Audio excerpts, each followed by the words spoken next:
അപ്പം നമ്മൾ നോമ്പിന് കഴിക്കാൻ പറ്റിയ ഒരു നല്ല പഴുത്ത പപ്പായയിൽ നമുക്ക് കിട്ടിയാലാക്കാൻ പറ്റുന്ന ഒരു ജ്യൂസായിട്ടും ഷെയ്ക്കായിട്ടും കഴിക്കാൻ പറ്റിയ ഒരു റെസിപ്പിയാണ് ഇന്ന് കാണിക്കുന്നത്.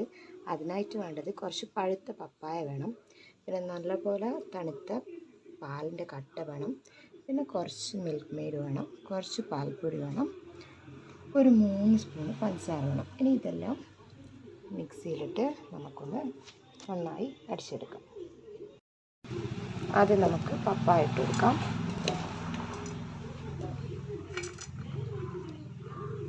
നല്ല പഴുത്ത പപ്പായ ആയതുകൊണ്ട് തന്നെ ഇത് നല്ല മധുരവും ഉണ്ടാവും. നോമ്പ് തുറക്കെല്ലാം നല്ല ഡ്രിങ്കായിട്ട് കഴിക്കാൻ പറ്റിയതാണ്. ഇനി ഇതിലേക്ക് നമുക്ക് നല്ല കട്ടിയോടുകൂടി പാൽക്കട്ടി ഇട്ട് കൊടുക്കാം. അതിലേക്ക് കുറച്ച് മിൽക്ക് മെയ്ഡ് കൂടി ചേർത്ത് കൊടുക്കാം.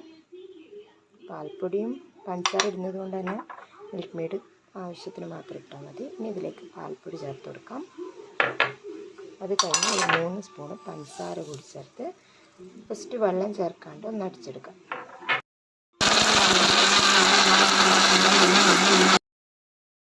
ഇതിപ്പോൾ നല്ലൊരു ഷെയ്ക്കിൻ്റെ കൺസിസ്റ്റൻസിയിലായിട്ടുണ്ട്. ഇനി നമുക്കിതിൽ കുറച്ച് വെള്ളം ചേർത്താൽ ഇതൊരു ജ്യൂസിൻ്റെ ഇതായി നമുക്കെടുക്കാം.